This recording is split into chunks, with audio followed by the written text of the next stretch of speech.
Well, today we're going to pick up where we left off yesterday with some really unusual news stories. This is Truth to Ponder with Bob Bierman.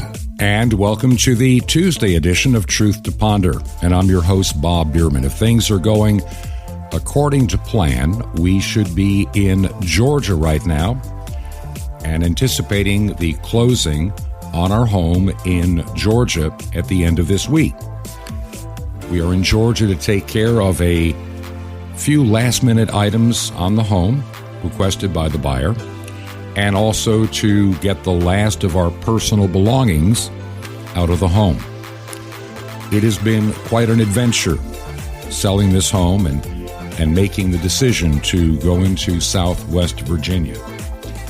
And so we're tired, and we just have a lot to get done in just a short amount of time.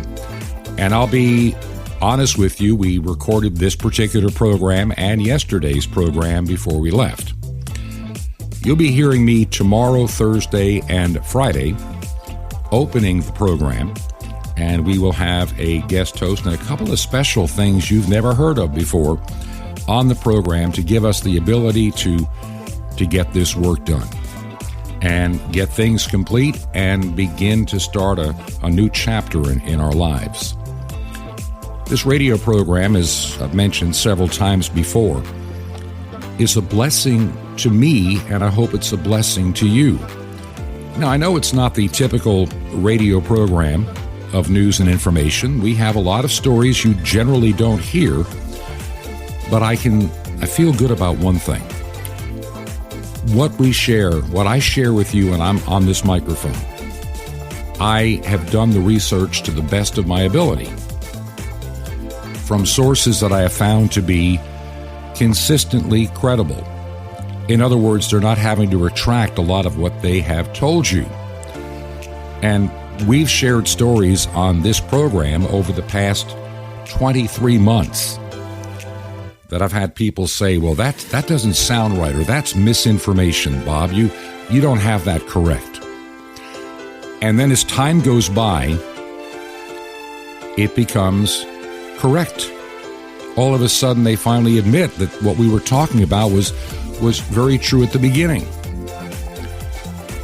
We've talked a tremendous amount. I've got a couple of short stories regarding the pandemic that I believe they'll find a way in October to bring it back full bore just in time for the midterm elections here in the United States. It gives a good cover for cheating if you need to have these unattended boxes where people can drop their ballots off at 2 or 2:30 in the morning. More than one ballot is often the case. There's enough video out there of people with just piles of ballots, taking a picture of them before they're put in the box. So to tell us that this was the most fair and honest election back in 2020 is a lie. And the truth will come out. And I believe it's going to continue to trickle out for quite a while. Now, just a couple of quick stories on COVID and just this kind of stuff that reinforces what we've been saying for a long time. And then I'm going to get back to some of the other stories that I shared yesterday on the direction we're heading. Now, I ran across this article, and I thought it was rather fascinating. I'm just going to kind of summarize it. It goes to the idea of wearing a face covering in the presence of a virus as some method to slow the spread or stop the spread, whatever the case may be. You had to wear face coverings if you went to school. You had to wear face coverings if you traveled in a bus or on an airliner. Now, for a while, they were letting you, wear these bandana things. But even then, they said, nope, we got to go down to the little, $2 for $1 surgical mask from Walmart. And that's going to stop a virus. And early on in the pandemic in 2020, even Dr. Fauci himself indicated that, a mask doesn't really do anything. It may make you feel good, but it doesn't really do anything. And that's one of the few times he was telling the truth. And then within a couple of months, it became so political. It became, how do you identify those that are compliant to government order? Look at who's wearing a face diaper. School masking, in particular, has been one of the more infuriating issues for a lot of people, including myself. The case that they had 2 years ago for the general public to basically put on these, cheap face masks was always weak. There had never been any real study or pre-pandemic planning of any kind that even suggested. And remember, there's been years of planning for, quote, a pandemic or a virus. There's no evidence of anything ever being suggested. And the case to put these on little children has always been even worse. There is no case.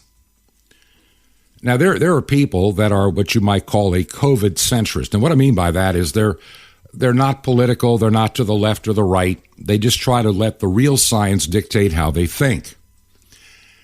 And there's a professor by the name of Francis Beloy, a self-described centrist on COVID issues. And he's decided that all this face mask wearing for children was just hyperbole. It was the most bizarre public health policy that ever existed. He didn't think masking toddlers was, had any logical sense, and it didn't stop the spreading of the virus. Yet you would find teachers' unions screaming that children must be wearing these things or they're going to kill their teacher with COVID. Yet the studies after study after study has proven they're ineffective, especially in schools. And if anything, they can cause more harm than good. I mean, that's just the reality. So why do schools in states like California reinstating these mask mandates? I think it's all politics. I think it has a lot more to do with the election than it has to do with anything scientific. School districts all over the United States, you saw it, implemented mask mandates for children in the hope of reducing COVID-19 transmission. But the impact of those silly mandates was never established. It was never proven they did anything. In fact, there's some real studies out there. There's some real studies that prove that the opposite is true. They don't do anything. And in fact, in some cases, it was rather fascinating. Fargo, North Dakota. The public schools there in Fargo and West Fargo, to estimate the association between school mask mandates and infections. And the study proves something that was rather fascinating. The mask didn't do any good. They didn't make any measurable change, but they did deny oxygen to little toddlers whose minds are developing, who had a hard time learning, who also need to be able to see and hear when somebody is speaking. So you have these two very similar school districts, same kind of makeup of students, age groups, ethnicity, income, background, very much the same. And where the masks were not required, compared to where the masks were, there is literally no statistical difference. There was no noticeable change. The infection rates were virtually identical, with or without wearing a face mask. And even back in 2020, the mantra you heard in the grocery store. How many times did you walk into a grocery store and you had the arrows? Remember that? You only could go this direction in this aisle, and you couldn't turn around and go back because you had to go in this direction. And you had to social distance, and you had to wear a face mask. Remember that? And then you heard in the PA system, please wear a face covering because my mask protects you and your mask protects me. That was the mantra. In other words, they were already admitting a face covering will not stop you from getting a virus. Yet how many people do you see going outside? They're not as many anymore, unless you're living in some place where they're still required. You'll find a handful of people that will put on a mask as soon as they leave their house, and even when they're driving their car and they go to the store, they do what they got to do, and they just never take it off until they get home. And they're doing it in the false belief that they are protecting themselves from getting COVID-19. Now stop and think. By the way, the vaccination rates in the two schools were about the same too. And so, once again, it didn't make any difference. Yeah, remember that one. Take the vaccine and you will not get COVID. They literally came out and said that in 2021. Once you've had your second dose, you can take off your face mask because you will no longer be getting or spreading COVID-19. And we said then on this program, not so fast. Not so fast. And we ended up being right. Now the problem is, and people say, well, there are more people vaccinated than not vaccinated. And even if you account for that number, the number of reinfections is vastly higher within, and this is as a percentage, not just total number, is higher in among the vaccinated than the unvaccinated. And those who are unvaccinated that had some form of COVID, whether the original, whether it's Delta, whether it's Omicron or some other variant, seem to have this incredible natural immunity. The vaccinated have an immunity that is short-lived, and that's why they keep asking for more boosters, but we're also beginning to see there may be some negative effects to other parts of your immune system over a long period of time. And that's the concern for many. I've got a couple of stories about that. I may not get to them today, but I'll try to get to them by next week. We need to start being rational about all of this and realize that, as the World Economic Forum stated in 2020, that the worldwide pandemic was going to be a great catalyst, a great opportunity, a once-in-a-lifetime chance to bring about the fourth industrial revolution and the Great Reset. And they would reset the economy entirely. Everything as we knew it would be changed. And it would be changed not just, I don't know, in Europe or maybe in Australia, but it's going to be changed worldwide. Not a country on the globe would go unscathed. And of course, for the good of mankind, we would have to recognize that mankind is an enemy to the earth, and we need less of mankind. We need less automobiles. We need less carbon footprint. We need virtual reality. And there's no need for you to own a big house. We'll find you the perfect little place to live and the food you can eat, and your little electric car will only travel in the confines to which we permit it, and we will both save the planet, you'll own nothing, and you're going to be happy. That's the false promise being given. And even as I've watched many a video from the World Economic Forum website, I would never play the whole thing on this radio program because, frankly, it's too depressing. But I'll give you the highlights. The elitists, they travel around in their private jets telling you how you're killing the planet. And they know better than you. Remember Greta Thunberg? The girl that said, you're stealing my childhood. Get rid of your carbon footprint. She now lives in the lap of luxury as the Save the Earth spokesperson now. You don't hear much about her anymore. She's now, getting older, so the cuteness appeal is kind of left. But she's still there, and I'm sure they'll find another spokesperson in time, because it goes back to this idea of worshiping the earth. And this is part of the problem that we're going to face in our globe. All these people that talk about save the planet and climate change, they have their disciples. They have people that believe everything they are told. And they don't have the ability to look over the data, look over the predictions to realize that these same scientists that tell them that we only have a handful of years left before it's just way too late are the same scientists, the same people in academia that have been telling us for over 50 years that our time was up. And all these radical predictions of all that would go wrong with the world have never come true. Not any of those major predictions just don't come true. Is our climate getting warmer? Yeah, sure it is. Has it gotten warmer in the past? You bet.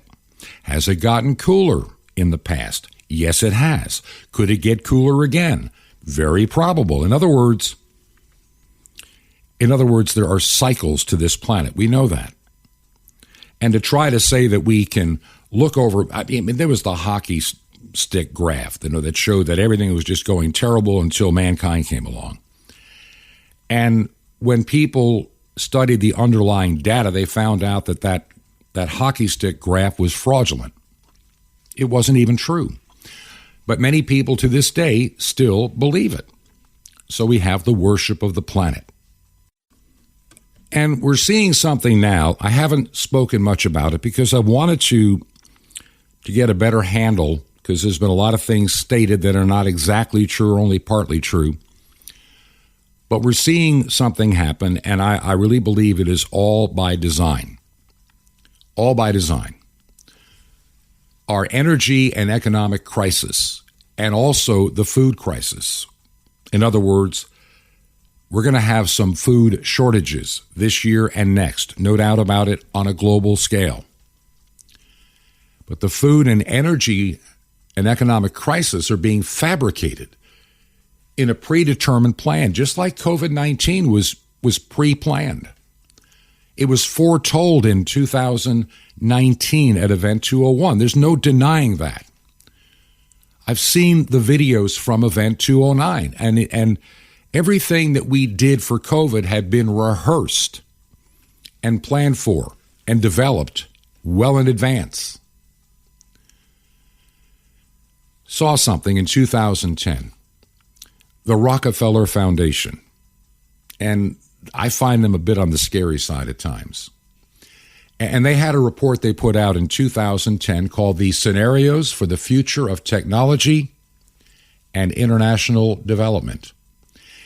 And they had this lockstep global plan, a coordinated global response to ready for this, a lethal pandemic. And the scenario described back in 2010 by the Rockefeller Foundation is identical to what we ended up seeing over the past 2 years.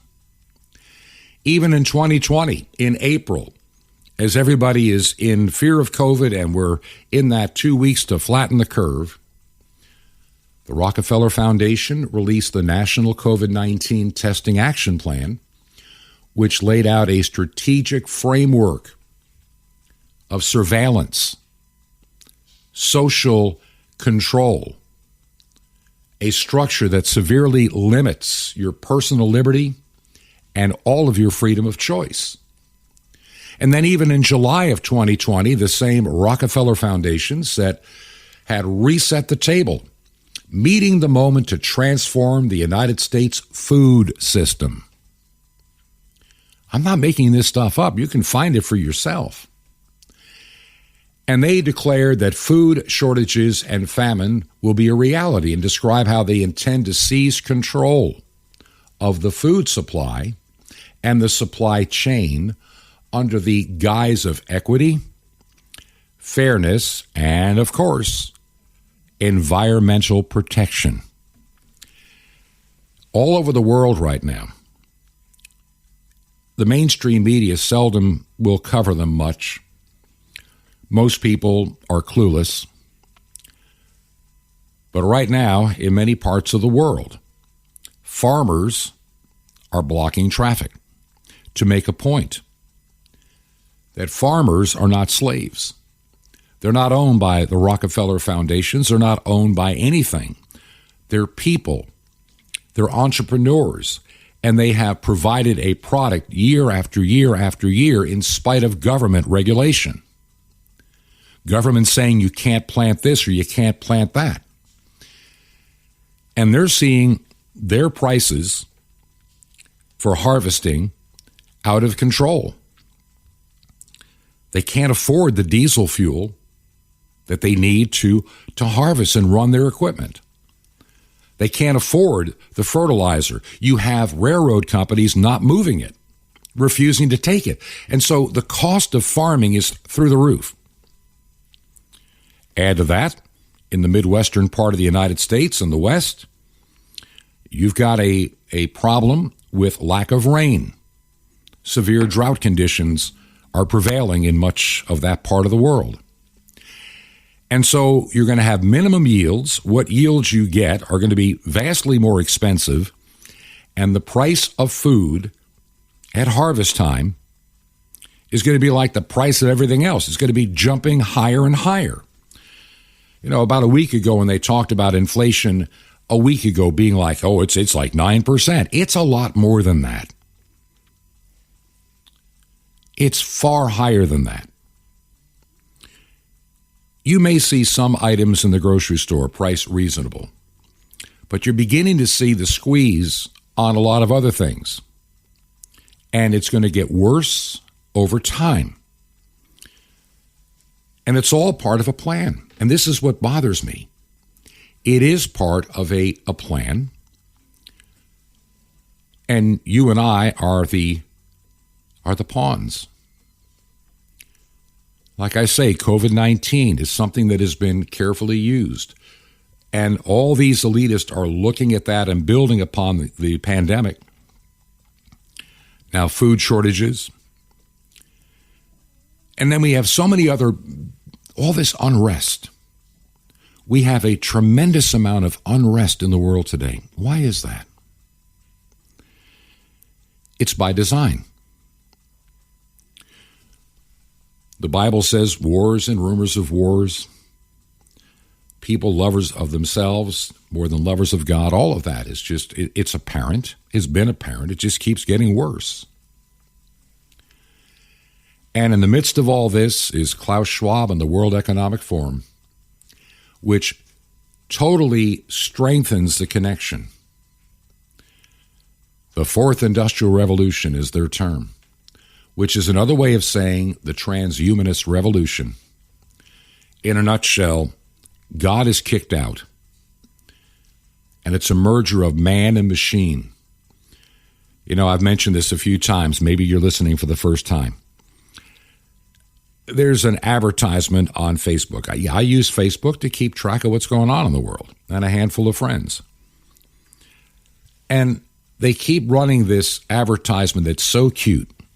There's a nice grandfather sitting in his home in some faraway place, and he's got a pair of virtual reality goggles on and a pair of headphones on.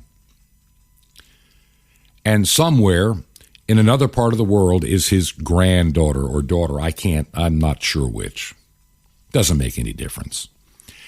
And there she is in a little like apartment, and she's sitting in a chair, and she too has these goggles on and the headphones. And then this little video showing the grandfather here and the girl way over there. What they're seeing in their goggles is a beautiful little lake, and they're fishing together in a virtual world. It's not even real.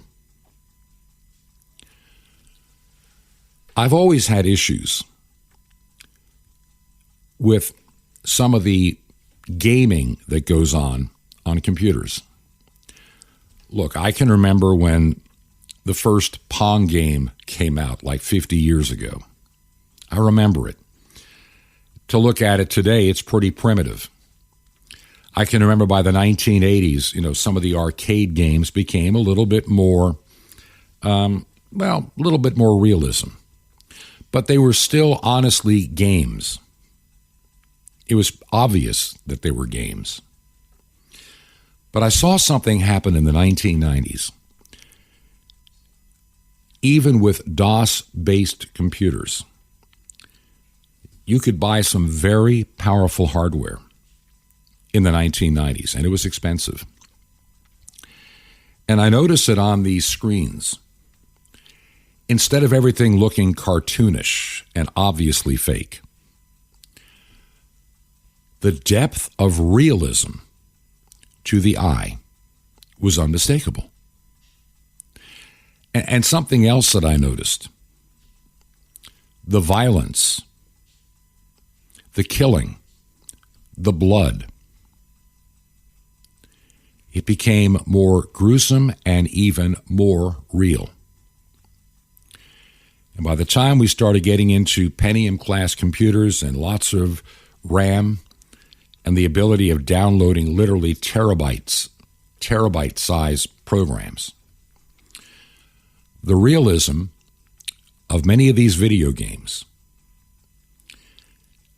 to a young mind, to a loner, to somebody that doesn't feel like they belong, it becomes their life. And we're not talking about playing for an hour or two or three.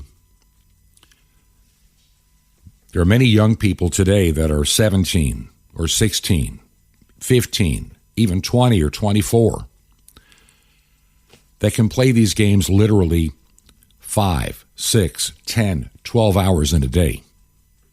They don't have a life outside of their home. They barely can keep a job because they are addicted to the realism of these video games. And it becomes their alternate reality. And now, as many of you, I think, probably know, if you don't, you need to, now you can play your game against somebody else in another town or another state or even another country as you get into this warfare. And you have an alternate virtual reality. And it seems the more somebody is addicted to these games, in the people that I have met, the more they have very poor social skills, reasoning skills, understanding skills. Oh, they know how to get by. They know how to get what they need.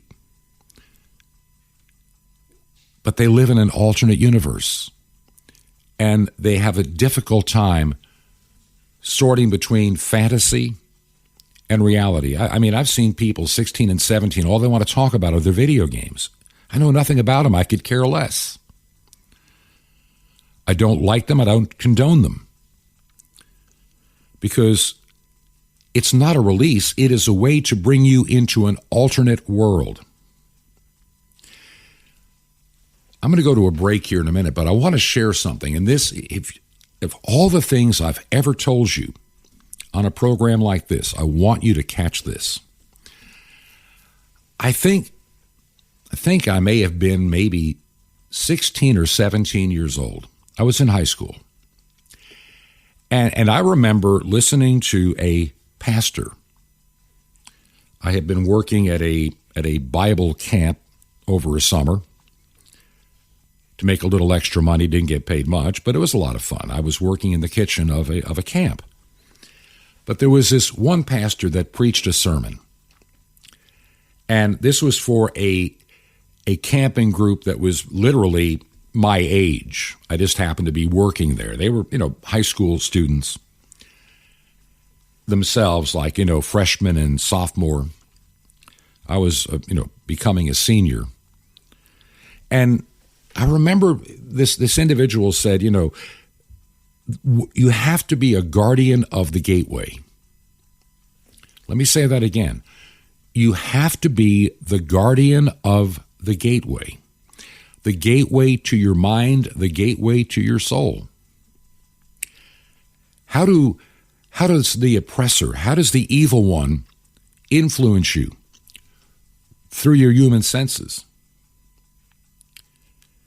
And he was saying even back in 1971, if I remember the year correctly, I think it was the summer of 1971, that if you let your guard down, you're inviting evil into your very being. and you become colder and more calloused over time because you have opened the gateway. Somebody once said, and I'm not sure if I fully agree with it or not, but I think there's a lot of truth in it, that even, people that are hypnotized, the gateway to your mind is fallen asleep, and now you have access. And there's probably some truth in that. The same is true with the virtual reality, the alternate reality. Your gateway defense is lowered, and the subconscious influence is enormous, and it affects every part of your life. And I think it affects way too many in a horribly negative way. Yeah, I know I'm late for the break, but hang in here for a second. We talk about school shootings here in the United States. 50 years ago, we didn't talk about them because they're just something that didn't happen. In the parking lot of the high school where I attended, I guarantee you there were weapons in those cars. People had knives strapped to their belts or their leg. Were they going to be fighting or killing anybody? No, this is a rural town and they're used to hunting. This is just a rite of passage for many. But nobody would ever, had there been fistfights? Sure. Did anybody pull a knife? Never. Not where I lived. You just didn't even think in those terms. But something else started happening in 1970, 1969, in the early 70s. It started slowly. Medicating students. He is hyperactive, so we need to give him a medicine to slow him down so he doesn't talk so much.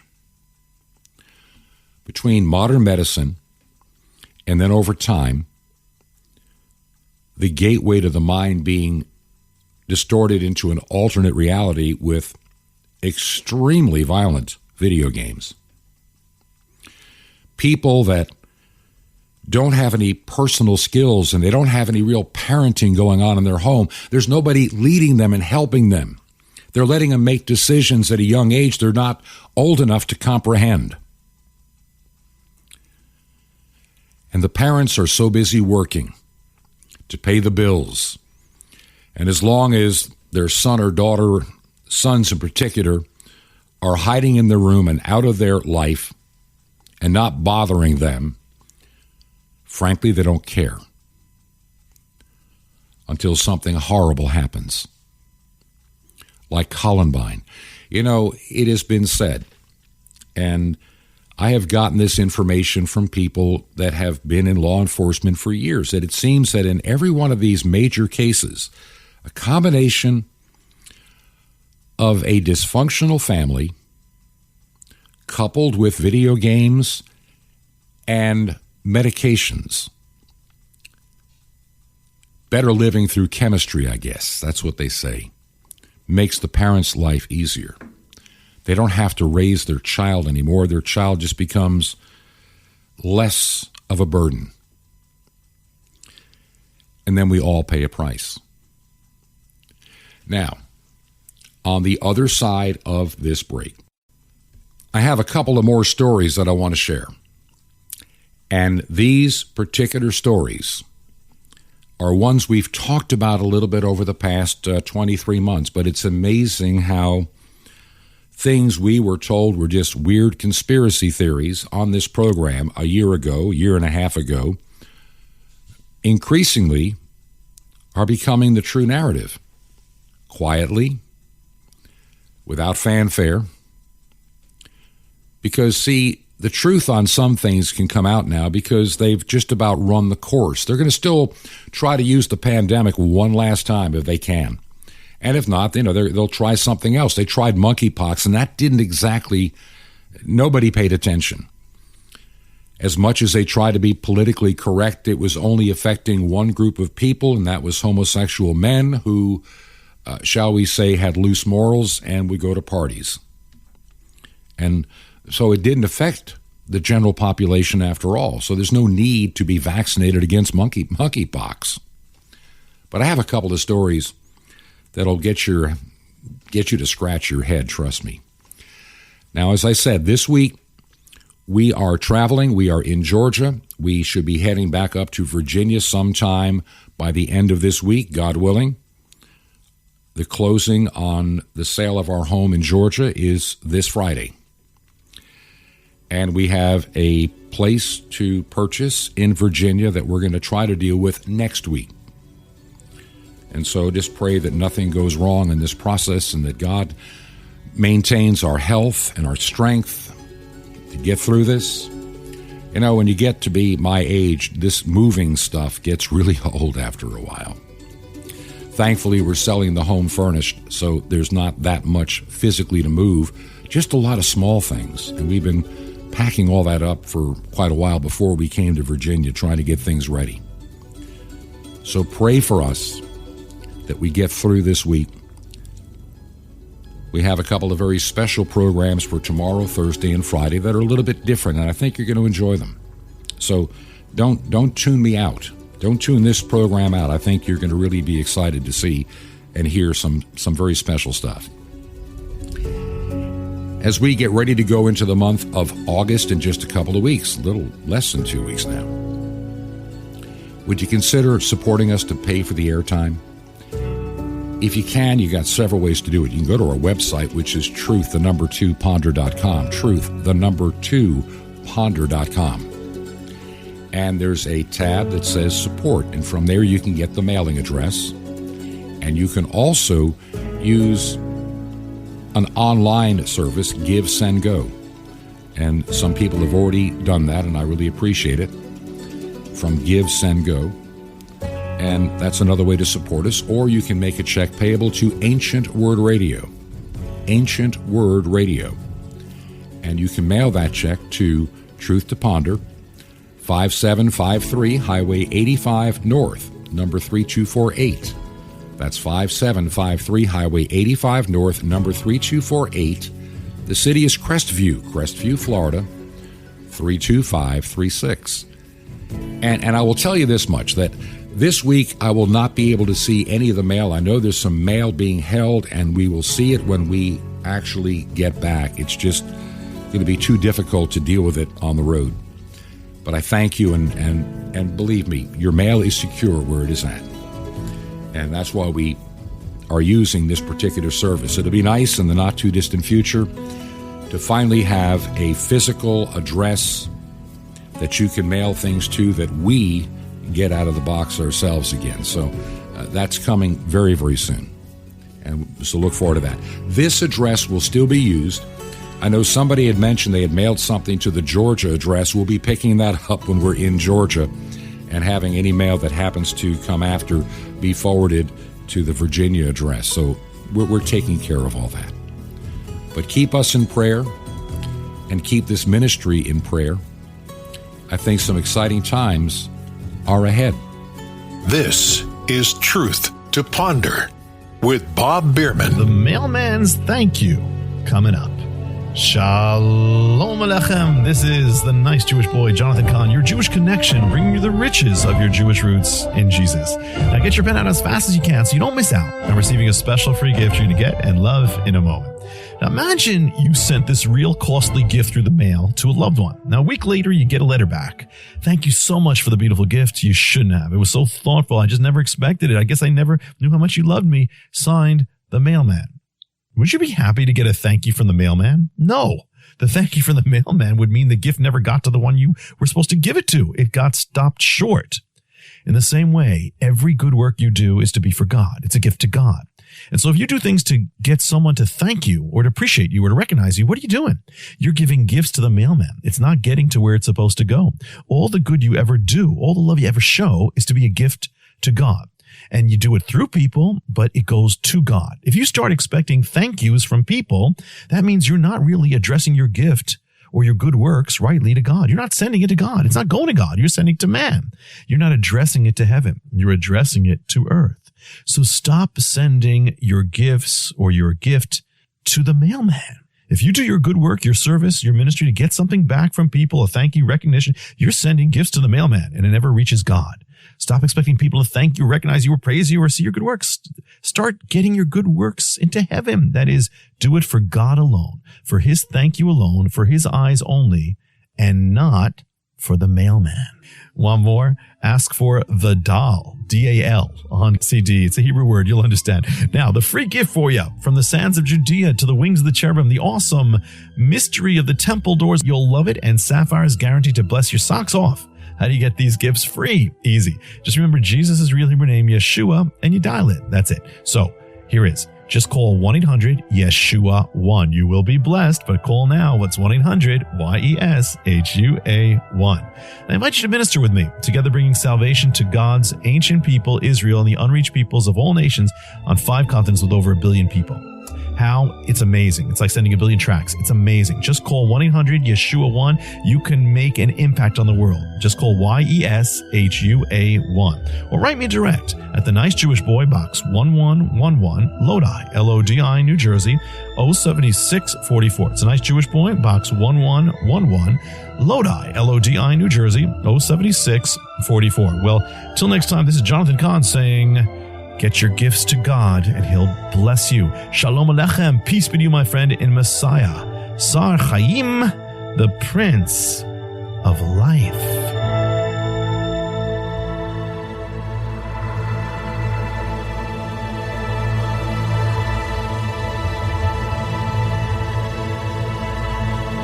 This is Truth to Ponder with Bob Bierman. And welcome back to part 2 of our Tuesday edition of Truth to Ponder. And I'm your host, Bob Bierman. I want to get right to our stories that I have in front of me. There's some things that I really need to share with you. It is important to understand what I mentioned at the beginning of the program about food shortages. They're coming. The prices are going to be high. And what food available may end up, I really believe, could end up being somewhat rationed. Now, how do I know this? It's because the leaders of this world, from the World Economic Forum to the Rockefeller Institute and so many other places, are talking about this. And we see farmers around the world. Well, if you look hard enough, you'll see them around the world, even in places like Italy, and Dutch farmers are doing the same thing. There are a lot of farmers complaining around the country here in the United States that they're looking at the cost of harvesting, and of course, too many people with the American mindset figure, oh, it'll all work out, nothing to worry about here. One of the stories I shared yesterday is how I really believe that Joe Biden and Kamala Harris, to call them incompetent and dangerous is an understatement. And people believe that we're going to fix it somehow in November. Well, you can kind of fix it a little bit, but the severe damage has already been done. It won't make any difference if there's a change in the House of Representatives or a change in the United States Senate, barring both being impeached, which is doubtful. Oh, I'm sure they'll be impeached in the House maybe, but it's not going to get through the Senate. The damage will be done, and any legislative fix that the new Congress in 2023 in January begins to pass in legislation will never get past the White House. And I highly doubt that there's going to be the 2/3 majority required in both houses to undo the veto, to make a bill veto-proof. It's not going to happen. So you can talk all the pie in the sky that all we're going to do, hey, yeah, it's going to be a red tidal wave. You want to know something? There was a red tidal wave in 2010. There was a red tidal wave in 1994. Remember? What happened in both cases? In 1994 and in 2010. 2 years later, Barack Obama won, Bill Clinton won, in spite of the Republican majority in the House and Senate. So all the damage had been done in the first 2 years. Obamacare was done in the first 2 years. of his administration. And all the promises of undoing it by the Republicans ended up being a lie.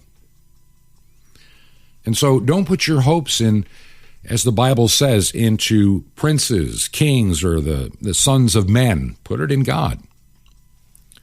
Too many people put their faith in elections and politicians, and that's not going to work. The damage has been done, and between now and January will continue to be done. And there'll be no way to have things undone. Just don't have any more. It's just going to kind of stop. We're not going to have U.S. energy independence because of a change this November. The Biden administration will continue to keep oil leases canceled, pipeline canceled, and our energy independence a memory, not a reality. So the writing's on the wall. We're heading to a time of high energy cost, food shortages. It's not going to be a pleasant time. And those in charge in the elites, they knew they had the perfect individual in Biden. And I read an article, and I have to agree with this. And with what we've learned from the Hunter Biden laptop, I'm not going to even go into a whole lot of detail. Joe Biden is a very corrupt individual who's been selling out the United States since the day he got into office. You know, he actually jokes. He worked in the private sector for a year and a half or 2 years. And he calls that time being behind enemy lines in the private sector. He's been in government all his life. His working life is government. He believes, or believed even in 1987, he should have been the president then. But he was found out to, have enhanced his resume and lied. And he continues to this day. Yet with the pandemic, and people afraid, the manipulation and stranglehold of social media and the mainstream media, and I think with a little carefully chosen, shall we say, cheating, let's just call it for what it is, Biden won. Kamala Harris, who was the worst candidate the Democrats had running for president, she was a dismal failure and the first to drop out of the primary races. So you take the worst and make her the VP. Joe Biden was getting no traction until he got to South Carolina. And at that point, the Democrats, or I should say the world elite, decided this is our guy. He will do whatever we demand he do because we have the goods on him. We know what he did. We can get him impeached and put him in jail if we have to. And then Kamala better obey or else. The corruption is steep. We know it.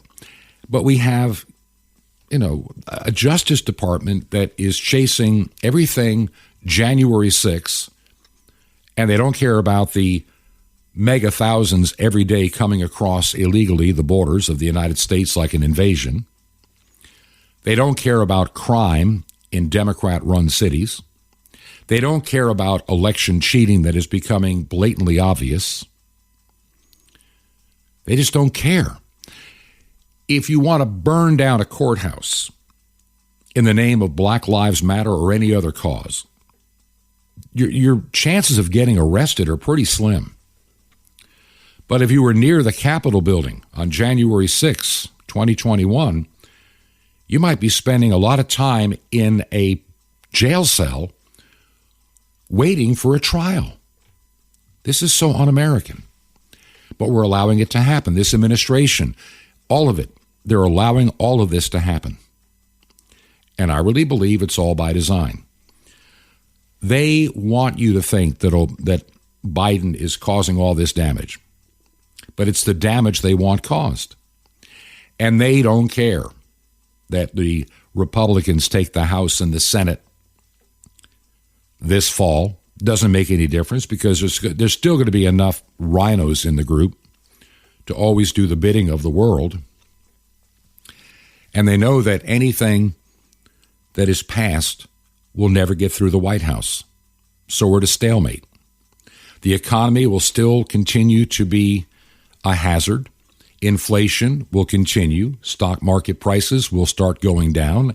Interest rates will go up. Layoffs will become more prevalent. Inflation will be a destroyer of your savings and your income. That's just the truth. You know it and I know it. Now, real quick, couple of things I mentioned on the other program. How many health experts have been leaving the NIH and CDC? I talked about that yesterday. They're leaving in droves because of the bad science and because they're not allowed to speak the truth. They just are not allowed to speak the truth, and that's what's going on. I ran across a couple of stories that I need to also share. We're now finding their emails, and we talked about this, and we were talking about this connection between an organization called the EcoHealth Alliance. EcoHealth Alliance. Peter Daszak. And also Dr. Ralph Barracks, University of North Carolina, Chapel Hill. They've been known to be doing some, shall we say, experiments in China on viruses. When this radio program started, the official line was it was just a terrible coincidental accident of some kind of infected animal getting to a meat market in China, and everybody got infected and started to die worldwide. And anybody that said it was a lab leak, either by accident or design, that's what I've always said, I don't have any proof if it is an accident or by design, but I do know one thing. Gain of function had been done there, no matter what Twitter tells you, no matter what Facebook fact checkers tell you. It has become increasingly obvious. According to some previously released emails, representatives from the NIH, that's Dr. Fauci's organization, frequently cautioned, warned the EcoHealth Alliance that their research was breaching a funding pause on gain-of-function research that had been imposed by the American government. Now, this is one of these little-known stories, but along the way, during the second part of the Obama administration, they quietly outlawed gain-of-function research, and they allowed it to come back into service right before the inauguration of Donald Trump. Quietly, it was reinstated, so gain of function was back on the table. Yet we're learning, after being told that we could never be, and there was never any. How many times did Fauci go before the United States Senate and would be asked about gain of function? We don't do gain of function. That's not what we do. He lied. He's lied about a lot of stuff, Dr. Fauci. He spent millions of your tax dollars learning about how to make a virus more lethal and make it a bioweapon. So what we said a year and a half ago is now ringing true. The emails are out there. If you want to look for them, you can find them. Then I want to share something else. And this is really a good way to complete today's program. I remember being in North Carolina, 2020, and I was working in emergency management at the time. And we had gotten, I'd been asked at the end of February to consider coming to work. And what did I know? What did you know? What did anybody know? We learned a lot over the last couple of years, I'll tell you that much. But I felt, I came in with my eyes wide open and with a heart to serve and help people. And as time went by, I kept getting this horrible feeling that there's something not right with the numbers that I am sharing with everybody. And we had the 2 weeks to flatten the curve that really was, they knew it was never going to be 2 weeks. I figured that out before the 2 weeks was over. We're already making plans on how to make it 2 months. How do we get people to believe this? How much fear? And I got to the point that when we got into May, I couldn't take it anymore. And I said, I have to leave this. I can't be a part of this lie any longer. because the more I research, the more I realize that a lot of what is being said is not true. Now, very quick, the churches were shut down. Many were shut down. Many are still never coming back. Now, some churches, I don't care. If they're apostate and preaching a false gospel, I could care less if they never reopen. But part of where the world is going is going to be what's called the speakeasy church. Back during Prohibition, people would go to these speakeasies, and they would know the secret code word to get in. And I've got a really bad feeling that churches will be targeted as hate speech, especially between the abortion issue and many others, transgender, you name it. The church as we know it, even in the United States, is going to be under severe attack. And so you're going to start seeing what I call the speakeasy church, where just 2 or 3 or 4, maybe a handful of people gather somewhere where nobody really notices or cares. But it will not be the big church building. That, I think, is going to be, coming to an end sooner than later. The speakeasy church. I can remember churches during the early part of the pandemic when they were told they must shut down. And in Kentucky, of all places, a supposedly conservative state, there was a church that had a way to broadcast their service to cars parked in the parking lot. In other words, nobody was going to be getting near anybody. The windows of your car would be closed. The cars were located many feet apart in this parking lot. And so they could gather in the comfort of their automobile, and they could see the pastor and hear the message. And this one police department was writing tickets to anybody that dared pull in that parking lot. But would they write you a ticket for pulling into a liquor store or a Walmart? Of course not.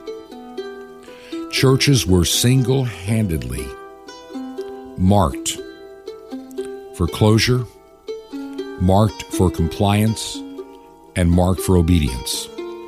Now, in many parts of the country, churches are open again. Many are struggling, not all, but there are a number that are having a more difficult time. A lot of people are still scared. And I fear it won't be long before the lockdowns come about again. It may not be a virus the next time. It may be because they consider the church an enemy of the state. Because, see, the church talks about an almighty God. The state doesn't want competition of something above it, and that has been the issue since the days of Stalin and Lenin. They hated Christians, and they hated with a passion the people of God, and many lost their lives. Well, like I say, this week we're in Georgia. We have some special programs tomorrow, Thursday, and Friday, and we will be back again. You'll hear me during this week. I'm going to be doing the open and closes for the programs that are special coming up. Pray for us as we try to get everything done at our house in Georgia and that we can move forward. If you can help us financially, consider making a check payable to Ancient Word Radio. Mail it to Truth to Ponder, 5753 Highway 85 North. 5753 Highway 85 North, number 3248. 3248. Crestview is the city, Florida the state. Zip code 32536, 32536. And we'll see you again very soon. This has been Truth to Ponder with Bob Bierman. To find out more, visit our website, truth2ponder.com. That's truth2ponder.com. Truth to Ponder, shining the light of truth in a darkening world.